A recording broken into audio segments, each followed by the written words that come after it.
Hello students, welcome back. तो आज के इस लेक्चर में हम देखेंगे what is method overriding. Okay, already we have seen what is method overloading in previous unit number 3. Now we are going to see what is method overriding. Okay, it is also one of the important concept in Java. So let's start with this. So method overriding normally used where inheritance is used. जब हम inheritance use करते हैं तभी इसका real use हमें पता चलता है कि मेथड ओवरराइडिंग एग्जैक्टली है क्या. तो पहले समझ लेते हैं कि मेथड ओवरराइडिंग क्या है. ओके, उसके बाद उसकी क्या नीड है और उसे कब यूज करना चाहिए. Okay, now method overriding means redefining a method in the child class that is already defined in the parent class. जैसे कि मैंने बोला कि जहां पे इनहेरिटेंस यूज होता है वहां पे आपको क्या यूज करना होता है, मेथड ओवरराइडिंग यूज करना होता है. ओके, या फिर मेथड ओवरराइडिंग इनहेरिटेंस में यूज होता है, ऐसे आप बोल सकते हो. तो यहाँ पे बोला गया है कि आपके पास एक पेरेंट क्लास है और एक क्या है, चाइल्ड क्लास है. ओके, जैसे A is my parent class and B is my what, child class. Now method overriding का एग्जैक्टली मतलब क्या है कि रीडिफाइनिंग अ मेथड. ओके, मतलब कोई एक मेथड पेरेंट क्लास में ऑलरेडी डिफाइन की हुई है, आपको उसे क्या करना है, रीडिफाइन करना है in child class. Okay, x tends keyword यहाँ पे आएगा. जब एक्सटेंड्स कीवर्ड हम यूज करेंगे तभी इनहेरिटेंस अचीव होगा. सो जो भी मेथड पेरेंट क्लास में डिफाइन की हुई है उस मेथड को हम चाइल्ड क्लास में रीडिफाइन करते हैं, उसका बॉडी क्या करते हैं, चेंज करते हैं. Okay, so this process is called as method overriding. So it allows a child class to provide its own version of a method that is already present in its parent class. So जो भी method parent class में present है उसका new version या फिर उसका own version child class provide करता है, and that is nothing but your method overriding. So what is need? Okay, why we need method overriding? So to change or extend the behavior of method of for a specific subclass. Okay, तो normally हमारे पास सब class है, हमारे पास already method present है, लेकिन उसका जो behaviour है उसको हमें एक्सटेंड करना है या फिर उसका बिहेवियर चाहिए, उसके अंदर की बॉडी अगर सब क्लास स्पेसिफिक बनानी है तो हमें मेथड ओवरराइड करना पड़ेगा. देन नेक्स्ट है to achieve run time polymorphism. Okay, so run time polymorphism मतलब क्या कि यहाँ पे रन टाइम पे डिसाइड होता है कि कौन से मेथड को कॉल करना है. Method call is decided at run time, उसी को हम क्या बोलेंगे, रन टाइम पॉलीमॉर्फिज्म. अभी हमारे पास सेम मेथड ए में भी है, सेम मेथड बी में भी है. अभी रन टाइम पॉलीमॉर्फिज्म अगर हमें अचीव करना है तो हम क्या कर सकते हैं, हम रन टाइम पे डिसाइड करें. हम मतलब जेवीएम कंपाइलर क्या करेगा, रन टाइम पे डिसाइड करेगा कि पेरेंट क्लास के मेथड को कॉल करना है या फिर चाइल्ड क्लास के मेथड को कॉल करना है.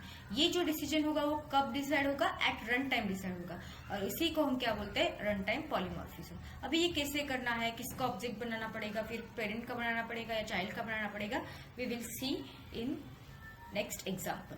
Right, so to make the program more dynamic and flexible we need method overriding. Okay, dynamic के लिए यहाँ पे चेंज करने में, फ्लेक्सिबिलिटी प्रोग्राम में ऐड करनी है तो आपको क्या यूज करना है, मेथड ओवरराइडिंग. ठीक है, सो एक रियल टाइम एग्जांपल के साथ समझ लेते हैं कि क्या है exactly method overriding. Now suppose you have a class animal with method make sound. Animal class है मेरा, उसके अंदर एक मेथड है, उसका नाम है make sound. But all animals make different sounds. Sound तो है लेकिन हर एक एनिमल का वे अलग है साउंड करने का. राइट, सो उसमें हम मेथड ओवरराइडिंग कैसे यूज कर सकते हैं. ठीक है, so let's create one class animal जो कि हमारा पेरेंट क्लास बनेगा. वॉइड मेक साउंड एक मेथड है और उसके अंदर हमने लिखा है animal makes a sound. Okay, तो ये हो गई पेरेंट क्लास की मेथड. और जो भी चाइल्ड क्लासेस इसके बनेंगे, ओके, फॉर एग्जाम्पल कैट है, आपका डॉग है, दीज आर एनिमल्स. ओके, ये तो क्या है, आपकी चाइल्ड क्लासेस है, तो ये भी साउंड करते हैं, मेक साउंड होता है इनमें भी. लेकिन हर एक कैट का फॉर एग्जाम्पल म्याऊ होता है, डॉग का बार्किंग होता है. ओके, सो ये डिफरेंट साउंड्स उसमें हमें प्रिंट करने हैं. तो कैट साउंड तो करती है लेकिन अलग करती है, डॉग जैसे नहीं करती है. तो हम क्या करेंगे, इसी मेथड को क्या करेंगे, ओवर राइडिंग परफॉर्म करेंगे इस मेथड के ऊपर, और उसके अंदर कैट का जो भी बिहेवियर है या फिर डॉग का जो भी बिहेवियर है वो ऐड कर देंगे. ओके, सो जब मेथड ओवरराइडिंग हम यूज कर रहे होते हैं तो कुछ रूल्स हमें क्या करने होते हैं, फॉलो करने होते हैं. तो वो रूल्स क्या है, before using method overriding in our program we must understand what are the rules. So पहला रूल है कि method name must be the same. तो यहाँ पे एक पेरेंट क्लास है, यहाँ पे क्या है, चाइल्ड क्लास। अगर पेरेंट क्लास में मेक साउंड नाम की कोई मेथड है तो चाइल्ड क्लास में भी सेम मेथड नेम होना चाहिए। ओके, दोनों में सेम सेम होनी चाहिए, तभी हम क्या बोल सकते हैं, ये मेथड ओवरराइडिंग हुआ है। तो ये हो गया rule number 1। Now parameters must be the same. तो जो भी पैरामीटर्स हम इसके अंदर लेंगे तो वो भी क्या होने चाहिए, सेम चाहिए, सेम नंबर। अगर यहाँ पे 2 है तो यहाँ पे भी 2 होने चाहिए, यहाँ पे 1 है तो यहाँ पे भी 1, यहाँ पे कुछ भी पैरामीटर नहीं है तो यहाँ पे भी कोई भी पैरामीटर नहीं होना चाहिए। ओके, नेक्स्ट से टाइप। ओके, तो टाइप मतलब क्या, वॉइड। तो यहाँ पे अगर वॉइड मेक साउंड है तो यहाँ पे भी वॉइड मेक साउंड ही होना चाहिए। अगर यहाँ पे स्ट्रिंग मेक साउंड है तो यहाँ पे भी स्ट्रिंग मेक साउंड ही होना चाहिए। तो जो भी टाइप भी है वो भी सेम होना चाहिए। और ऑर्डर, फॉर एग्जांपल इसके अंदर 2 पैरामीटर्स है, int A comma int B, या फिर string B, int A string B. तो यहाँ पे पहले स्ट्रिंग बी नहीं होना चाहिए। ओके, यहाँ पे भी int A and int B, मतलब जो ऑर्डर में ऊपर लिखा गया है सेम ऑर्डर में नीचे भी चाहिए। Okay, so this is what your rule number 2. Now return type must be the same and or covariant. Okay, तो सेम होना चाहिए। यहाँ पे अगर void है तो यहाँ पे भी मुझे क्या चाहिए, void होना चाहिए। Now access level can be more visible, protected or public. So public, void, make sound. तो यहाँ पे अगर पब्लिक किया तो यहाँ पे भी पब्लिक करना है। तो मोर आपको विजिबल रखना है उसे, तो प्राइवेट मोस्टली आप यूज नहीं करोगे। Okay, when you are using method overriding. Final method, तो फाइनल मेथड मतलब क्या, कांस्टेंट मेथड, जिसको आप ओवरराइड नहीं कर सकते। ऐसे मेथड को जिसको फाइनल कीवर्ड यूज किया है, जिसको डिक्लेयर करते हैं, डिफाइन करते हैं, फाइनल कीवर्ड यूज किया है, तो उस मेथड को आप ओवरराइड नहीं कर सकते। सिमिलरली स्टैटिक मेथड, कोई मेथड को आपने स्टैटिक बनाया हुआ है तो उस मेथड को भी आप क्या नहीं कर सकते, ओवरराइड नहीं कर सकते। और कंस्ट्रक्टर को भी आप क्या नहीं कर सकते, ओवरराइड नहीं कर सकते। तो ये भी रूल्स आपको क्या करने हैं, फॉलो करने हैं while using method overriding. So let's see example of method overriding. तो पहला मेरा क्लास है पेरेंट क्लास एनिमल, जिसके अंदर मेक साउंड नाम का एक मेथड है। इसके अंदर मैंने लिखा हुआ है animal makes a sound. Similarly dog my child class x tends animal, मतलब एनिमल बढ़ेगा इसका पेरेंट क्लास। उसके अंदर भी यहाँ पे देखो wide wide, yes parent class का वाइड है, चाइल्ड क्लास भी बड़े, नाम मेक साउंड, पैरामीटर कोई भी नहीं है, यहाँ पे भी कुछ भी नहीं है। इसके अंदर अभी बॉडी जो है, ओके, एनिमल मेक साउंड वो अलग है, डॉग बार्क्स। ओके, तो ये अलग है, अंदर का स्ट्रक्चर, अंदर की बॉडी जो क्या है वो अलग है। लेकिन जिसका जो प्रोटोटाइप है, रिटर्न टाइप बोलो आप रिटर्न, आप public access specifier, public protected, okay, उसके बाद पैरामीटर्स, नंबर ऑफ पैरामीटर्स, वो सब बारे में आप अगर देखोगे तो वो सब सेम होना चाहिए। लेकिन अंदर की बॉडी आप क्या कर सकते हैं, अपनी ओन बॉडी, चाइल्ड क्लास अपनी ओन बॉडी उसमें लिख सकता है। ओके, तो यहाँ पे पेरेंट क्लास की मेथड को यहाँ पे ओवरराइड किया हुआ है। Now we have our main class. Main class में हम पब्लिक स्टैटिक वॉइड मेन लिखेंगे, और यहाँ पे मैंने क्या किया है, dog D, okay, is equal to new dog. तो यहाँ पे मैंने डॉग चाइल्ड क्लास का ऑब्जेक्ट क्रिएट किया है डी, और उसके थ्रू मैंने क्या किया है, मेक साउंड को कॉल किया है। अगर रेफरेंस डॉग डी का मतलब चाइल्ड क्लास का ही है तो किसका वर्जन कॉल होगा, डॉग का वर्जन कॉल होगा, और डॉग के वर्जन में हमने लिखा है dog barks. Okay, even though make sound is defined in animal, the dog class overrides it with its own version. Animal की ही मेथड है वो मेक साउंड, लेकिन उसने क्या किया है, ये ओवरराइड किया है चाइल्ड क्लास में। ठीक है, नाउ पॉलीमॉर्फिज्म यूजिंग ओवरराइडिंग। तो पहला हमारा क्लास है एनिमल, ओके, उसके बाद हमारा है कैट। 2 क्लासेस है, कैट हमारा चाइल्ड क्लास है क्योंकि इसने एक्सटेंड किया है एनिमल को। इसके अंदर है कैट माउस।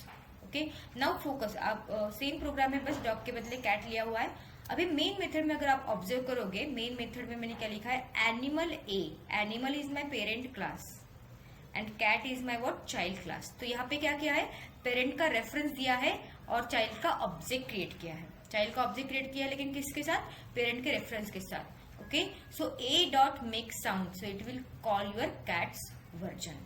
ओके, तो कैट का वर्जन क्या है फिर यहाँ पे, कैट म्याउस। ठीक है, so this is what runtime polymorphism. Java decides which method to call at runtime based on the actual object type. Okay, तो यहाँ पे क्या होगा कि जावा रन टाइम पे डिसाइड कर रहा है कि किसको कॉल करने का है। यहाँ पे हमने रेफरेंस किसका दिया था, पेरेंट का, लेकिन ऑब्जेक्ट किसका है, चाइल्ड क्लास का ऑब्जेक्ट यहाँ पे हमने बनाया हुआ है। दैट्स वाई चाइल्ड क्लास की मेथड कॉल हो जाएगी। अगर हमने ओवरराइड नहीं किया होता, okay, for example class animal है, वॉइड मेक साउंड है, उसके अंदर जेनरिक एनिमल साउंड नाम का एक मैसेज दिया हुआ है। काऊ हमारा एक सब क्लास है जो कि एनिमल को एक्सटेंड कर रहा है और कोई भी ओवरराइडिंग यहाँ पे परफॉर्म नहीं हो रही है। और सिंपली हमने क्या किया है, सिंपली हमने यहाँ पे क्या किया है कि काऊ का मतलब चाइल्ड क्लास का एक ऑब्जेक्ट क्रिएट किया है सी, और उसके साथ हमने क्या किया है, मेक साउंड को कॉल किया है। With the help of child class object हमने मेक साउंड को कॉल किया कि ऑफ कोर्स यहाँ पे कौन यूज होगा या फिर कौन कॉल होगा, एनिमल क्लास का जो भी मेथड है मेक साउंड, वो मेथड यहाँ पे कॉल होने वाला है, बिकॉज काऊ उसको ओवरराइड ही नहीं कर रहा है। ओके, सो एनिमल मतलब जेनरिक एनिमल साउंड हमें आउटपुट मिलेगा। Okay, so now example with super keyword. So you can call the parent class version of the method using super. So class vehicle के अंदर vehicle start यहाँ पे हमने लिखा है, उसके बाद class car extends vehicle, तो कार ये हमारा सब क्लास हुआ, उसके अंदर भी स्टार्ट है। नाउ यहाँ पे आप अगर ऑब्जर्व करोगे सुपर डॉट स्टार्ट, तो ये सुपर कीवर्ड बेसिकली क्या करता है, it will call to the parent. Parent का किसका, पेरेंट का स्टार्ट मेथड को ये क्या करेगा, कॉल करेगा। पेरेंट क्लास कौन सा है, व्हीकल, उसका स्टार्ट मेथड में है व्हीकल स्टार्टिंग, और उसके बाद हमने प्रिंट किया है car is ready to go. और अगर हम मेन मेथड में उसको कॉल करेंगे car C is equal to new car, then C dot start मतलब यहाँ पे जंप करेगा कंट्रोल जंप करने के बाद सुपर डॉट स्टार्ट मतलब पेरेंट क्लास का स्टार्ट कॉल होगा, आउटपुट मिलेगा हमें व्हीकल स्टार्टिंग। ओके, और उसके बाद क्या आएगा, car is ready to go. Okay, car is ready to go, vehicle is starting and car is ready to go. तो इस तरीके से हमें आउटपुट में मिला है। Now what can't be overridden, क्या क्या ओवररिडन नहीं हो सकता, जो ऑलरेडी हमने देखा हुआ है, final method, static method, private method and constructor, ये चारों क्या नहीं हो सकते, ओवरराइड नहीं हो सकते। Okay, so what is the difference between overriding and overloading. Okay, so modify parent method क्या करता है, ओवरराइडिंग में हम क्या करते हैं, पेरेंट मेथड को मॉडिफाई करते हैं। Then define multiple methods, overloading में हम क्या करते हैं, मल्टीपल मेथड्स को यूज करते हैं, लिखते हैं। सेम नेम होता है लेकिन उनका पैरामीटर डिफरेंट होते हैं। Parameters must be same in overriding, yes, overloading में must be different. Inheritance is required, overloading में रिक्वायर्ड नहीं है। देन रन टाइम और compile time, it is run time and overloading is what, compile time, right. So इस तरीके से आपको difference भी लिखना आना चाहिए। तो मेथड ओवरलोडिंग के ऊपर सेपरेट वीडियो भी बन चुकी है, अगर आप वो अच्छे से देखोगे तो with the help of example I have explain कि किस तरीके से मेथड ओवरलोडिंग यूज होता है। ओके, और अगर आपको फुल नोट्स का एक्सेस चाहिए so you can go to the www.topstudymaterial.com, वहां पे जाके आप ये नोट्स डाउनलोड भी कर सकते हो। Thank you for watching. So in next video I am going to tell you what is dynamic method display.